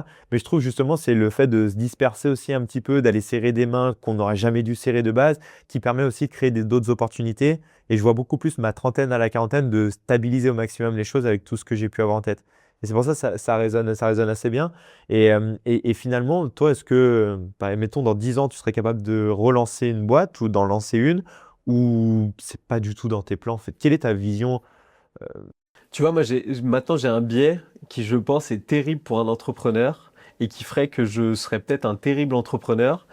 C'est que je vois toutes les problématiques et surtout je vois toutes les cases qu'il faut cocher. Donc il faut un product market fit super fort, il faut des bons associés parce que tout seul j'y arriverai jamais, il faut que je travaille comme un forcené, il faut que je décroche mon téléphone, que je mise pas tout sur de la stratégie d'acquisition, il faut que ce business là il soit pas complètement explosé par l'intelligence artificielle. Et tu vois, je vois toutes les contraintes et en fait c'est la pire des situations pour un entrepreneur. Tu vois, aujourd'hui, il y en a beaucoup qui me posent la question et qui me disent, mais attends, tu connais tous les fonds. Demain, si tu as la bonne idée, bon déjà, il faut avoir la bonne idée, et que tu as le bon pitch deck, en plus, tu sais ce qu'ils attendent, donc tu vas être financé. Mais en plus, je me connais, je vais me dire aujourd'hui, ou alors il faudrait vraiment que je fasse un travail, que c'est jamais assez, c'est jamais parfait. Enfin, tu sais, tous les conseils qu'on donne aux entrepreneurs pour pas qu'ils se plantent, tu vois. Donc il faudrait que je fasse ce travail d'ici une dizaine d'années de me remettre dans une forme de naïveté entrepreneuriale qui fait le succès des entrepreneurs. Tu vois, si tu avais vu tout le chemin par lequel tu es passé, tu aurais peut-être plus de raisons de ne pas le faire, tu vois. C'est sûr et certain, c'est sûr et certain. Et ça, dans toutes les étapes de vie, enfin, si je tire le trait par rapport à ça, enfin, l'arrivée d'un enfant, par exemple, si j'avais su il y a un an le chemin à parcourir, franchement, je pense pas que j'irais spécialement. Et c'est plein de choses comme ça. Et oui, l'entrepreneuriat, quand je vois il y a 7 ans, quand on s'est lancé, si j'avais su à peu près tout ça, tout ce qu'il fallait faire, etc., je pense pas que je l'aurais fait spécialement, quoi. Et c'est pour ça que les gens, d'ailleurs, ne se lancent pas, parce que le plus dur, c'est l'exécution. En gros, d'avoir une bonne idée, c'est génial. Par contre, ta capacité à l'exécuter, et l'exécuter, c'est à la fois faire les bonnes choses, mais aussi mettre le cerveau de côté. Parce que si tu es toujours, on en parlait sur l'intelligence artificielle, si tu es toujours en train d'analyser ce que tu fais, bah, tu vois que les défauts. Tu vois, là, on revisionnera ce podcast, on dira, ah, putain, la question là, j'aurais dû répondre comme ci, comme ça. Enfin, et tu te perds. Et donc, cette naïveté entrepreneuriale, je reviens là-dessus, c'est ce qui fait que ça marche. Tu vois, Loïc Soubéran qui a lancé Swile, c'est parce qu'il connaissait rien au ticket resto que la boîte, elle a cartonné. Comme Fouk d'Indy, bah, je pense qu'effectivement, le fait qu'ils viennent pas de l'expertise comptable, c'est ça qui fait que ça cartonne. Arthur Waller de Penny Lane, pareil. Tu vois, et c'est ce biais-là que moi j'ai besoin de retrouver, à mon avis, si dans 10 ans j'ai envie de remonter une boîte. Non, mais clairement, le chemin, il est hyper long. Et ma dernière question par rapport à toi, plutôt au niveau perso, quelle est la dernière capacité d'évolution du H7 pour toi? Parce que tu es passé de startup manager, etc. Maintenant, tu es directeur, entre guillemets, du H7. Est-ce qu'il y a encore une étape supplémentaire ou, à défaut, est-ce que cette étape supplémentaire serait hors H7? Est-ce que pour toi, un objectif, c'est d'aller un jour à Station F et d'être directeur de Station F ou à Y Combinator? Enfin, quel est un peu ton objectif, ton évolution possible? Tu vois, on en parlait au début, cette perspective de bâtiment 2, moi c'est quelque chose qui me plaît bien parce que ça ajouterait une corde vraiment à notre arc avec un bâtiment 1 historique plutôt sur des boîtes en croissance et un bâtiment 2 sur des boîtes en hyper croissance. Et ça, tu vois, moi c'est un projet qui me donne envie de rester et de continuer de m'impliquer. Est-ce que ça nécessitera un nouveau terme ou machin? Moi, tu vois, je cours pas après ça et je pense qu'aujourd'hui j'ai le bon périmètre par rapport à ce que je fais. Et après, mon deuxième enjeu, et vraiment ça va paraître très cliché, mais c'est d'avoir des personnes aussi qui puissent prendre le relais. Tu vois, aujourd'hui, si j'ai la chance d'être avec vous ce matin, bah ça n'a pas pu être le cas il y a 4 ans, tu vois, parce que j'étais encore au four et au moulin et on était une petite équipe et on avait besoin d'être déjà là, présent pour nos clients. Et donc moi, mon enjeu là dans les prochaines années aussi, c'est de faire en sorte que mon équipe fasse tourner l'activité, qu'on développe des nouveaux projets aussi à partir de leurs idées, et que moi, ça me laisse du temps pour faire d'autres choses, pour faire de la représentation, pour justement participer à d'autres événements qui vont nous donner d'autres idées. Et c'est ce temps-là un peu que j'ai envie de sauvegarder, parce que je me dis que si j'ai cette bulle de respiration aussi et de veille, ça sera bénéfique pour la structure. Donc bien accompagner l'équipe et avoir une organisation qui est robuste aussi. Ouais, tu recherches pas à tout prix le changement de statut, enfin l'évolution du statut à proprement parler. Non, pas directement. Au niveau de l'univers startup, etc., il y a quand même, c'est de plus en plus aussi politique, politisé. Enfin, il faut être proche de la métropole, etc. Toi, est-ce qu'à terme, ça t'intéresserait d'être, par exemple, un peu plus au côté politique de la métropole, dédié peut-être à une branche entrepreneuriale? Est-ce que ça, c'est une évolution possible de ton parcours? Est-ce que pour toi, c'est une bonne chose? Est-ce qu'un entrepreneur peut partir un peu en politique et donner son avis sur ça? Quelle est ta vision des choses sur ce point? Bah, en tout cas, il y en a un qui a essayé cette année. Malheureusement, il n'a pas été, malheureusement ou heureusement, il n'a pas été élu. Je pense qu'en fait, il n'y a pas de règle. Tu vois, pour répondre à la fin de ta question sur est-ce qu'un entrepreneur peut faire un bon politique, on a eu des cas où ça a fonctionné. Ce qui est vrai quand même, c'est que les deux métiers sont assez différents. Pour être politique, il faut avoir une vision quand même globale des sujets et être en capacité aussi de comprendre la conjoncture du moment. Tu vois, et tu as des tenants qui sont économiques, tu as des tenants qui sont sociaux, tu as des tenants qui sont environnementaux. Et donc, il faut avoir cette lecture globale des choses. Un entrepreneur, en tout cas ceux moi que j'accompagne, il a une capacité à aller très deep sur un sujet, quitte justement à fermer des portes et à avoir une zone de focus qui soit forte. Et c'est là où le métier du politique et le métier de l'entrepreneur dans la tech se distinguent. Pour mon cas, franchement, moi, ça m'a toujours intéressé la politique. Quasiment tous les jours, soit je vais lire la presse et c'est des pages, moi, qui m'intéressent en particulier, soit écouter la radio et je vais être sensible à ce genre de choses. Je pense que l'expérience qu'on a accumulée à H7, elle peut être utile et elle est déjà utile à la métropole. Ça amène une autre lecture. Après, il faut savoir rester à sa place aujourd'hui. Tu vois, la French Tech et la tech, si on parle d'économie, sur le territoire de la métropole, c'est tout petit.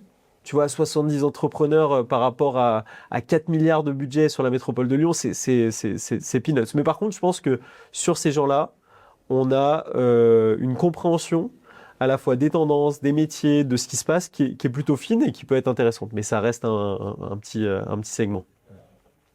Moi, je vais vous poser une question. Est-ce que le prochain The Family peut venir de chez H7 ou pas? Parce qu'on a l'impression que depuis le départ du The Family qu'on a connu, Il n'y a pas eu de nouveau, il n'y a plus eu de nouveau élan The Family. Est-ce qu'il peut venir du H7 du coup? On s'est beaucoup inspiré de The Family. Moi, j'ai eu la chance de faire partie aussi du programme John Lyon, qui était génial. J'ai évidemment regardé les vidéos d'Oussama, de Nicolas et d'Alice. C'était extraordinaire en termes de contenu. Parce que c'était les premiers à prendre du contenu qui était disponible aux US, notamment à Way Combinator, et de le traduire et de le vulgariser. Et Oussama Ammar, quoi qu'on en pense, il avait cette capacité à embarquer et à te donner envie de te lancer dans l'aventure tech. Donc ça déjà, base, bravo à eux, merci pour les travaux, et je pense place au nouveau aussi. Pourquoi il n'y a pas de nouveau de The Family? Parce que je pense qu'il y avait un peu une quadrature du cercle qui était parfaite pour eux, tu vois. Le lieu en plein cœur de Paris, il n'y avait pas encore Station F, des personnes qui l'incarnaient très bien et une stratégie digitale qui n'avait pas encore été reprise. Quand Oussama Ammar commence à l'époque à faire des vidéos, personne ne fait des vidéos sur la tech et l'entrepreneuriat en français, tu vois. Donc il y avait un peu cet alignement de planète que je suis pas sûr de retrouver. Nous, ce qu'on veut garder de The Family, c'est l'esprit communauté. C'est-à-dire quand tu rentres à H7, on va te connecter avec des gens, on te connaît, et justement, on a cette capacité à t'aider sur de l'infiniment petit, mais aussi de l'infiniment grand. On veut garder de The Family l'ambition de dire, bah oui, c'est pas parce qu'on est à Lyon, qu'on est à 2 heures de Paris en TGV, qu'il n'y a pas tous les fonds d'investissement qui sont présents ici, que tu peux pas penser grand. La preuve, il y a du Indie, il y a du Agicap, il y a des belles boîtes, et il en faut plus. Et troisième point qu'on veut garder, c'est la marque. En gros, ce qui fait kiffer les gens et ce qui faisait kiffer les gens chez The Family, c'était la marque. En gros, ça racontait un truc. Les événements de The Family, ça avait quelque chose de magique. Et nous, on aime quand les gens s'approprient la marque H7. Tu vois, j'ai des personnes qui souvent me disent putain, vos suites sont trop stylées. Le logo, il raconte un truc. Quand tu arrives dans le lieu, tu as une forme d'atmosphère qui est sympa. Et ça, tu vois, c'est vraiment les 3 points. L'aspect communauté, l'aspect évidemment marque et l'aspect ambition. Et on aura notre singularité qu'on cultive depuis 7 ans. Ok, ça veut dire quoi H7 du coup? H7, alors putain, t'as plein de significations. À l'origine, en gros, on est dans un bâtiment qui s'appelle la Halle Girard, qui est situé au 70 quai Perrache. Et du coup, on a pris le H et le 7, on l'a rassemblé. On voulait un nom qui, en anglais, soit facile à prononcer, donc H7, qui aussi se trouve être l'âge de raison. Et en gros, l'âge de raison entrepreneurial, c'est le moment aussi où tu vas passer à l'échelle, tu as tes premiers clients. Et puis, tu as aussi une symbolique, c'est quand on ouvre en 2019, ça fait 7 ans que le premier incubateur de la métropole Boustignon était lancé. Donc, il y avait cette forme de logique qui était aussi de continuité qui était intéressante. Est-ce que vous avez trouvé le nom et créé l'histoire derrière ou c'est l'histoire qui a créé le nom? Je crois que on a trouvé le nom. Pour le coup, moi, j'étais pas là. On a trouvé le nom et c'est l'histoire qu'on raconte après. C'est bien ça. Ouais, c'est comme décroche ton téléphone, ça veut dire quoi, William? C'est les gens qui t'ont créé la justification, mais en tout cas, on valide. Tu valides le nom? On valide le nom, c'est tout. Et est-ce que l'univers startup fait toujours rêver? Enfin, vraiment, ça c'est une question que je me pose vraiment. Moi, à titre perso, plus ça passe, autant au départ, on va dire, allez, en 2020, 2021, quand on s'est lancé, j'étais prêt à me dire, mais moi j'ai envie de bosser H24, j'ai envie de lancer une très grosse boîte, etc. Plus ça passe, plus je suis dans un mood équilibré de bien gagner ma vie, avoir une boîte rentable qui me permet de très bien vivre, mais par contre, ça me fait de moins en moins rêver ce côté no pay, no gain, quoi. Comment on se situe par rapport à ça? Est-ce que ça fait toujours rêver les jeunes générations ou les plus anciennes? Quel est ton avis sur le sujet? Ouais, déjà, tu vois, il faut comprendre quelle est toi ta définition de la startup, tu vois. Bon, allez, on va dire, est-ce que créer, enfin, j'ai envie de dire, voyons gros, est-ce que créer une licorne aujourd'hui, ça fait toujours rêver les gens? Enfin, Je pense plus tant que ça. Si tu me dis, en gros, une startup, c'est une licorne, plus tant que ça. En tout cas, moi, je vois de moins en moins de jeunes diplômés qui ont cette ambition-là de se dire, je vais créer une licorne. Parce que tu as raison, qu'est-ce que ça coûte, tu vois? Ça coûte au moins 7 ans de travail acharné, ça coûte quelques conflits avec des associés, ça coûte aussi le fait de te faire diluer X fois et qu'à la fin, cette grosse boîte, bah, il te reste peut-être que 10%. Et c'est un chemin qui est extrêmement compliqué. Par contre, ça reste quand même une expérience de vie et une expérience professionnelle qui est extraordinaire. Donc, moi, je pense que je ressens vraiment, c'est que c'est moins sexy qu'avant. Pour autant, l'entrepreneuriat dans la tech, et notamment avec l'explosion de l'intelligence artificielle, je pense que ça laisse encore de belles perspectives. Tu vois, et la réalité d'ailleurs de ce qu'on vit, nous, à H7, c'est que sur les 70 boîtes, Il y en a une majorité qui font entre 800 000 et 5 millions de revenus. C'est ça la réalité, tu vois. Elles font pas 500 millions, elles font 1 million en médiane. Et c'est déjà extraordinaire de faire une boîte à 1 million, les gens ne se rendent pas compte. Effectivement, quand tu entends parler d'OpenAI qui en ce moment est à 19 milliards de revenus, tu te dis c'est dingue. Mais déjà de faire une boîte à 1 million, où tu payes tout le monde, où tu es rentable, parce que c'est ça aussi le nouveau paradigme, tu vois, moi je pense que c'est une aventure qui vaut le coup d'être vécue encore. Il y a aussi le fait que ça fait un moment que tu es lancé, tu as aussi un moment où tu en as plein le cul, tu pas réussi à faire la start-up, tu vois, la start-up qui fait Ouais. 50 millions. Donc en fait, tu as envie de faire... J'aimais bien ce terme de... c'était Tougan Barra, je crois, qui disait ça. Il parlait de PME Internet. C'est peut-être pas lui, mais ce que tu fais, c'est une PME Internet, une entreprise. Business tranquille, prédictible, qui est sur Internet, tu utilises tous les leviers du digital, et t'es pas une start-up parce qu'en fait, t'es pas en hyper croissance, t'es pas à 10-20% de croissance chaque mois, t'es pas en train de lever des fonds, tu fais un truc rentable, bootstrap, tu fais de l'argent, tu te verses un salaire, tu gardes pour réinvestir, ça se développe, t'es pas un soubresaut de marché parce qu'en fait, les start-up, depuis qu'il n'y a plus de levée de fonds aussi, en fait, t'avais beaucoup de start-up à mon avis qui étaient juste boostées au fonds d'investissement, t'avais pas de vrai concept, t'avais pas de vraie valeur créée, t'avais des idées, t'avais plein d'arnaques comme ça aussi. Vu qu'il n'y a plus d'argent gratuit avec les taux d'intérêt, en fait, il y en a, leur but c'était de lever des fonds, alors qu'en fait, lever des fonds, c'est quand tu commences à avoir tes premiers vrais problèmes, où tu as des gens qui te cassent les pieds avant que tu lèves des fonds, en fait, tu as juste tes potes, ta mère qui te demande ce que tu fais au quotidien. Quand tu as des investisseurs, c'est eux qui t'envoient des SMS le samedi matin, je pense. Et des salariés aussi. C'est quand même pas Ouais. pareil d'être dans une boîte. Tu vois, on a suivi là le parcours d'une startup qui s'appelle Comia. Très belle réussite.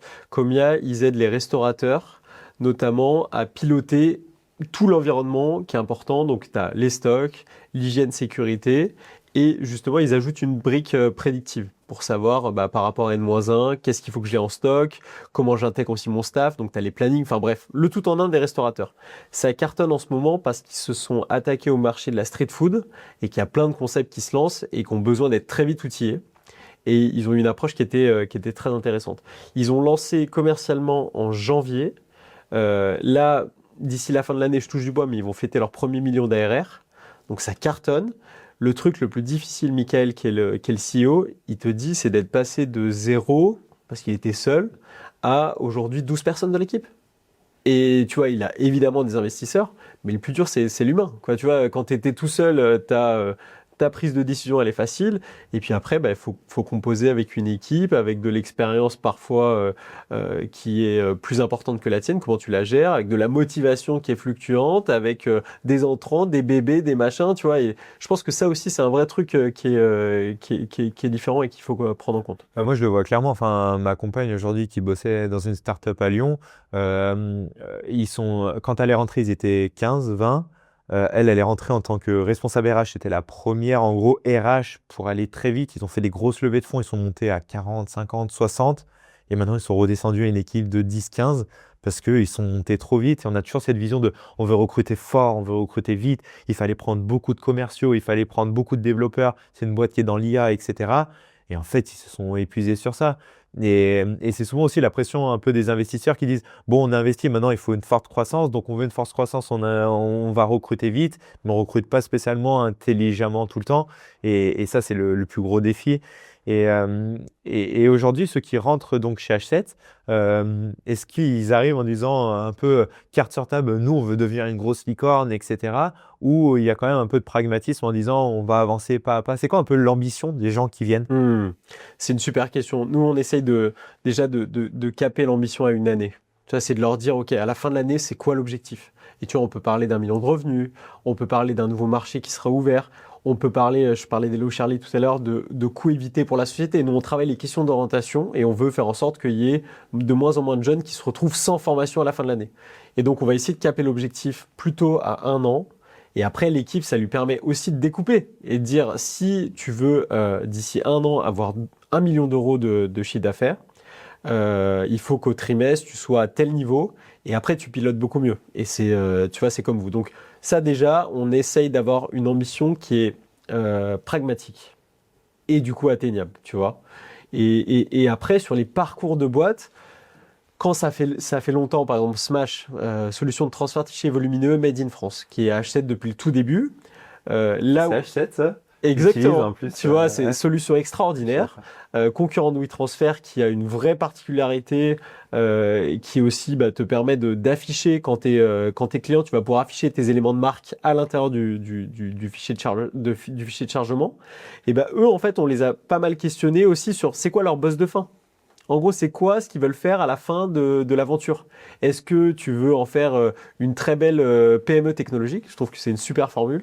Est-ce que tu veux introduire en bourse? Est-ce que tu veux revendre ta boîte pour après remonter d'autres choses? Tu vois, on a des entrepreneurs qui nous ont dit, moi je sais, là, il faut absolument que je prenne plein d'expérience, un peu de cash, et je pense que c'est pas l'aventure de ma vie, c'est la prochaine, parce que la thématique, elle me parle peut-être moins, ou parce que mon association, elle est foireuse dès le début. Et donc, cette notion de boss de fin, une fois que tu as cadré des objectifs vraiment court terme, de se dire sur le long terme, qu'est-ce que je veux en faire, tu vois. Et ça peut aussi évoluer avec le temps, c'est ça qui est beau. Moi, j'avais une question. Toi, tu vois des startups tous les jours. Finalement, tu leur donnes des conseils et surtout, tu les coaches. J'imagine que tu les aides à réfléchir. Aujourd'hui, si tu avais un conseil, tu dois en choisir qu'un seul, à donner à des gens qui développent actuellement leur entreprise, qui se sont déjà lancés, qui ont leur premier client, un conseil un peu pragmatique, ce serait quoi pour des entrepreneurs? Allez, je peux vous en donner deux. Il y en Ok. a un qui va vous faire sourire, c'est décroche ton téléphone. Ah, j'adore. Et je suis totalement d'accord avec vous. C'est que la règle d'or, avec l'IA ou pas d'IA, c'est il faut parler à des prospects le plus possible. Tu vois, moi, ce qui m'a souvent frappé, c'est quand on challenge cette notion de product market fit. Et on leur dit, qu'est-ce qui nous prouve que le problème que vous ciblez, il est concret, il est dur, il est douloureux. Et ils nous disent, ouais, on a fait des interviews utilisateurs. Et là, moi, la question que je pose, c'est combien? Et tu vois, si tu me dis 10, 15, 20, je rigole. Agicap, encore une fois, Clément et Sébastien, ils en ont fait 100. Mais 100 au tout début, les premiers mois. Puis après, ils sont montés à 500. Et puis en fait, ils continuent de faire des interviews utilisateurs. Et donc, il y a cette logique de décroche ton téléphone et de volume. Il faut du volume. Ça, c'est obligé. Et il faut du volume, pourquoi? Parce que dans le volume, tu vas pouvoir comprendre de tes erreurs. En gros, dans ton volume, tu vas faire des erreurs. Et après, à partir de ces erreurs, tu vas pouvoir identifier des patterns qui fonctionnent. Et donc ça, c'est le premier conseil. Et après, le deuxième conseil, on en a parlé aussi tout à l'heure, c'est d'arriver aussi à trouver un juste équilibre entre le build et le run. Donc tu vas être dans le run. Ça, c'est le quotidien, c'est de te dire, il faut que j'avance sur mes indicateurs. Par contre, de temps en temps, il faut prendre du recul et construire des process. Justement, si tu fais, je vais reprendre l'exemple d'avant, si tu fais tes 100 interviews utilisateurs, ça se passe vachement bien et tu te rends compte, coup de chance, tu en as déjà 20% qui sont dans ta cible.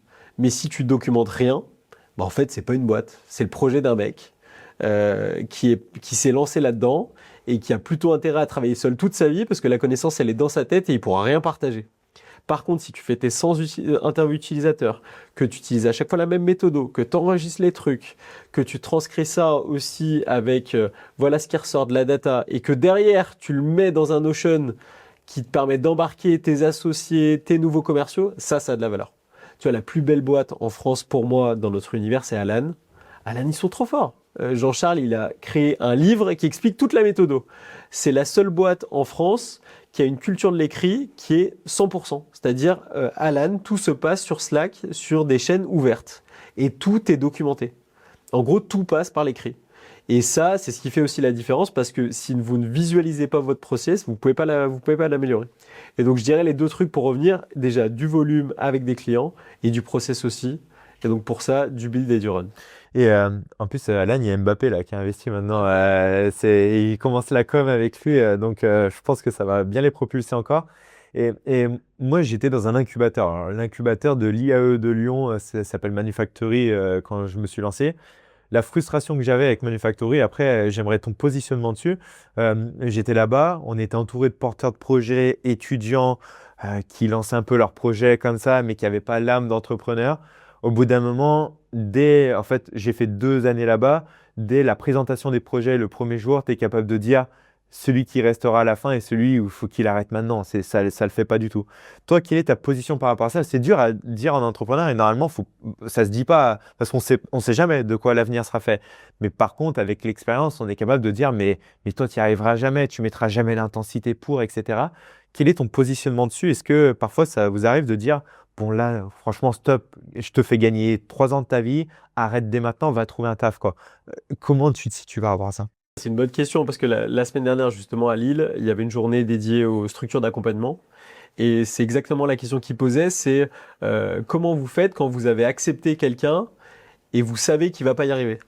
Et moi, ma réponse, elle était ferme, c'était de dire, mais attendez, si vous acceptez quelqu'un en sachant qu'il va pas y arriver, c'est de l'escroquerie.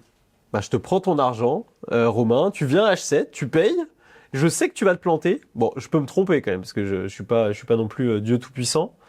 Mais du coup, tu payes ta prestation et puis dans quelques mois, ça va s'arrêter. Et déjà, comme je vous disais juste avant, bah, c'est néfaste pour toi, évidemment, mais même pour nous. On va investir du temps, on va t'onboarder et puis on espère que tes équipes vont grandir et dans 3 mois, tu te casses. En fait, on a tout perdu. Tu vois ce que je veux dire? Donc déjà, il y a une forme, je trouve qu'il y a une forme d'escroquerie qu'il faut absolument éviter. C'est-à-dire, si tu as un doute, comme pour le recrutement, si tu as un doute, il n'y a pas de doute. Ouais, mais qui tu es pour dire ta boîte ne fonctionnera pas? Je donne l'exemple. Moi, j'ai je change son nom, elle s'appelle Louise, admettons. Elle lançait une marque de thé, machin, une énième marque de thé dans l'univers des thés. Louise, pas du tout la fille entrepreneuriale, n'osait pas prendre le téléphone pour rien, etc. Au bout d'un moment, quand on a le process, la logique serait de dire stop maintenant, va trouver un travail, ça va bien se passer, va assurer ta rentrée. Je suis qui pour lui dire ça? Enfin, je veux dire, qu'est-ce que j'en sais au final que sa marque de thé, elle va pas exploser demain, quoi. Non, mais là où tu marques un bon point, c'est que, encore une fois, t'es pas à l'abri des 20% super contre-intuitives et Louise, elle se révèle. Et on a eu quelques exemples à H7. Une personne où on se disait, elle a pas les codes.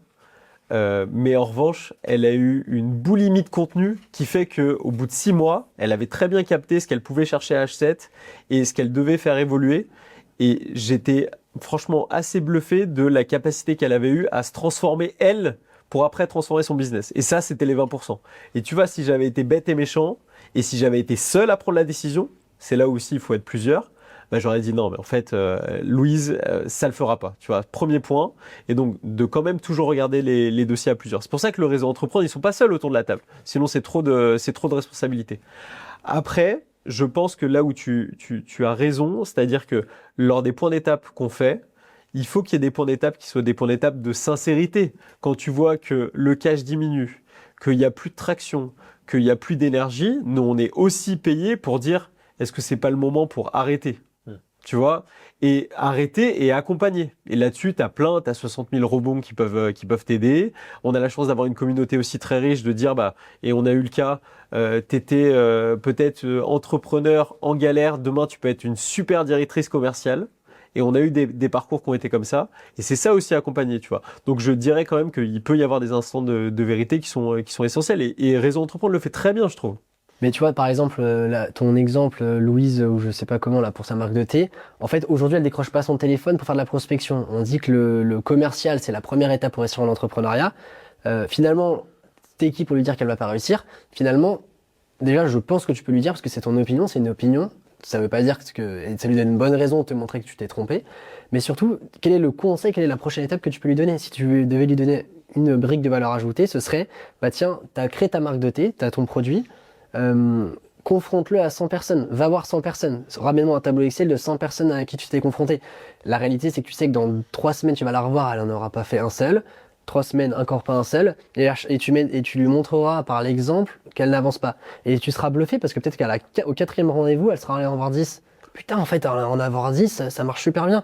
Vas-y, qu'est-ce qui se passe si je vais en voir 30? Tac, je vais en voir 30. Punaise, j'ai vendu 30 packs. Et en fait, après, elle va devenir en mode débile. Putain, mais si à chaque fois que je veux voir quelqu'un rachète un pack, je le fais. J'ai une technique d'acquisition. Je fais du porte-à-porte dans les boulangeries, je vais voir les gens dans la rue, je leur fais déguster un thé, je fais de la prospection. Mais je pense que soit là, les gens abandonneront d'eux-mêmes, de toute manière. Mais c'est ça aussi qui fait la valeur pour moi d'un accélérateur. Enfin, Manufactory, à l'époque, c'était un peu ce côté où ils acceptaient tout le monde. C'est un peu comme là, si on peut prendre l'exemple des clubs de foot, il y a les clubs pro où ils prennent que les meilleurs et les clubs un peu amateurs où en district ça peut y aller. Bah, j'ai l'impression à Hachette, c'est quand même un peu ça. Vous avez quand même une bonne sélection à l'entrée. Enfin, vous prenez pas n'importe qui. Et c'est ça qui fait aussi la valeur de Hachette. On nivelle vers le haut la discussion, quoi. C'est ce qu'on essaye de faire un peu avec le podcast aussi. On nivelle vers le haut avec les invités. Oui, ça reste un service public. Oui, oui. Non, c'était gratuit. C'est gratuit. Oui, mais ils sont là pour niveler plutôt vers le bas, quoi. Enfin, grosso modo, si t'es ambitieux, tu vas pas à Manufactory, grosso modo. Parce qu'en fait, t'es là pour prendre les gens qui n'ont pas réussi à rentrer dans les autres incubateurs. C'est un peu caricaturé, mais... Moi, je le trouve dur, les gars, parce que là-dessus, il faut se dire quand même que effectivement, c'est une organisation publique. Et donc, tout part du business model. Moi, j'ai la chance d'avoir un business model 100% privé. Et donc, à la fin de l'année, il faut pas que je perde d'argent. Mais par contre, je peux équilibrer, c'est-à-dire, on peut faire en sorte d'avoir moins d'entrepreneurs parce que les niveaux attendus sont pas atteints. Donc, on va faire un peu plus de privatisation ou on va vendre un peu plus de places sur Zero to One. Voilà, c'est comme ça qu'on va équilibrer. Manufactory et l'IAE, qui est une super formation. Francesco, il en sort. Tu donnes des cours là-bas aussi. Eux, leur enjeu, c'est d'accompagner. C'est l'entrepreneuriat pour tous. Et donc, quand tu dis pour tous, payer avec nos impôts, c'est pour tous. Et donc, pour tous, bah, statistiquement, tu as moins de bons projets. Mais par contre, ils donnent des clés qui feront peut-être en sorte que la Louise, demain, elle rejoindra une start-up ou une autre entreprise et elle aura les bons réflexes. Tu vois ce que je veux dire? Elle aura appris autre chose parce que je pense pas que l'objectif affiché de Manufactory, c'est de la croissance et de l'impact. Nous, c'est le nôtre. Tu vois, si tu restes à croissance ISO pendant 3 ans, tu n'as pas ta place à H7. Et c'est pas grave, mais c'est juste que c'est pas le contrat sur lequel on s'est tapé dans la main, tu vois. Et je repensais juste à la discussion d'avant sur la résilience. Moi, le meilleur exemple que je peux vous donner qui m'a bluffé, c'est Frédéric Mazella, Blablacar, 7 business models, 4 ans de traversée du désert où il a fait de la marque blanche pour du B2B. Et puis un jour, il n'a pas lâché, comme tu dis, il a continué de vendre, continuer de développer, continuer de prendre des rendez-vous, continuer de décrocher son téléphone. Et un jour, ça a explosé parce que alignement de planète, la réglementation évolue, puis les gens sont prêts à faire du covoiturage. Et donc, tu as ce truc-là contre-intuitif. Et lui, il le dit. Il a dit, j'ai eu aussi de la chance. Mais il avait, comment dire, il avait accepté ce que ça allait lui coûter. Et ton esprit analytique, moi, je te rejoins là-dessus. C'est de te dire, OK, on va fixer, tu vas faire 100 prises de rendez-vous. T'en es à 10. On peut pas parler encore, tu vois. Après, à 20, à 30, à 40, et là, tu as suffisamment de données pour que ce soit pertinent. Non, mais c'est sûr, ouais, vous avez apporté les bons éléments de réponse. Et moi, j'ai une dernière question pour clôturer ce podcast. On connaît beaucoup de gens avec William, notamment parce que nous, on a fait un master entrepreneuriat. C'est là où on s'est rencontré avec William, donc où il y a des entrepreneurs. Et pas mal de personnes dans cette magnifique promo, même hors ça, deviennent des stars de créer des decks, des bons PowerPoint pour aller chercher les financements BPI, etc. Avec finalement des boîtes qu'ils n'ont jamais trop lancées, parce qu'une fois qu'on a pris les 30 000 euros de BPI, bah, c'est plus simple d'aller boire quelques bières avec les 30 000 et se payer avec ça. Quel est ton avis sur ce sujet? Toi, de ton côté, est-ce que tu es confronté parfois à des gens qui sont devenus des experts de aller chercher les financements, mais finalement pour des coquilles vides? Est-ce que tu as un avis? Est-ce que ma question est claire? Si, très clair. Bah, en fait, ça pose la question déjà du rôle de BPI France. Franchement, on a quand même la chance d'être dans un pays où, effectivement, quand tu fais de l'innovation, c'était le cas d'ailleurs, enfin, c'était très vrai il y a quelques années, ça l'est moins aujourd'hui, on pourra en parler. Mais si tu fais de l'innovation et encore plus de la deep tech, tu vas pouvoir être financé sur des premiers niveaux, 30 000, 50 000 euros. Après, la réalité, Romain, c'est qu'avec 30 000 balles, tu vas pas faire une énorme boîte. Tu vois, tu vas pouvoir commencer à bosser avec vous, tu vas pouvoir commencer à développer ton MVP. Et c'est de l'argent public, peut-être engloutir 30 000 balles d'argent public. Est-ce que ça mériterait d'être parfois mieux contrôlé? Oui. Est-ce que l'État est en train de serrer franchement la vis? Oui. Il y a de moins en moins de bourses French Tech qui sont données. Et tu as un deuxième point quand même, c'est, on en parlait, l'intelligence artificielle, aujourd'hui, elle permet à n'importe qui, je trouve, de faire des belles praises. Tu vois, si tu promptes suffisamment, si tu as un peu de goût, c'est fini les trucs où tu avais une police 42, un texte en Arial 39, et puis après l'image même pas détourée. Enfin, tu vois, ça c'est fini. Maintenant, tu peux faire des choses de qualité. Et je pense que la poudre aux yeux, elle va finir en fait par ne plus exister du tout, tu vois, mais à valider. Très bien. Bah, merci pour ton retour. On peut peut-être clôturer sur ça. Est-ce que William, est-ce que tu avais... Ouais, je pense qu'on a fait tu parlais d'aborder plus tard, on n'aura pas le temps en fait aujourd'hui. Ça sort des médecins. Non, mais parce que là, on a enfoncé plein de portes ouvertes. Non, mais c'était super. Moi, je retiens plein de choses, l'envie aussi de structurer, parce que tu parlais de points d'étape. Moi, je réfléchis quand est-ce que je me suis mis à un point d'étape la dernière fois, même avec mon coach IA ou même avec un coach que je pourrais prendre sur l'avancement de Convertix. Là, on est sur les marchés publics. Est-ce qu'il faut que je continue à y passer autant de temps? Enfin, ce côté point d'étape me parle bien. Même toi, pour l'installation de l'IA dans ta boîte, ça pourrait être pertinent. Donc ouais. Bon, bah écoutez, si cet épisode vous a plu, vous pouvez mettre un like sous la vidéo, vous pouvez commenter. Julien, merci d'être venu Merci à vous. pour cette C'était génial. intervention. Franchement, hyper intéressant, hein. Merci beaucoup. Merci à tous les On deux. rêvait de t'avoir. On Et on bah connaît les écoute, moi plus j'étais heureux du super monde. heureux d'être là, Hugo. Grâce à toi, on va avoir plein d'autres personnes. Exactement, escalier. Ouais. C'est ça, le fonctionnement escalier va On va fonctionner regarder les nickel. contacts que t'as dans ton portable. C'est parti. C'est ça, voilà. Et si vous vous abonnez, vous aurez bien entendu accès à tout ce réseau qui va venir dans le podcast Décroche ton téléphone. On espère que ça vous a plu, on se retrouve très vite.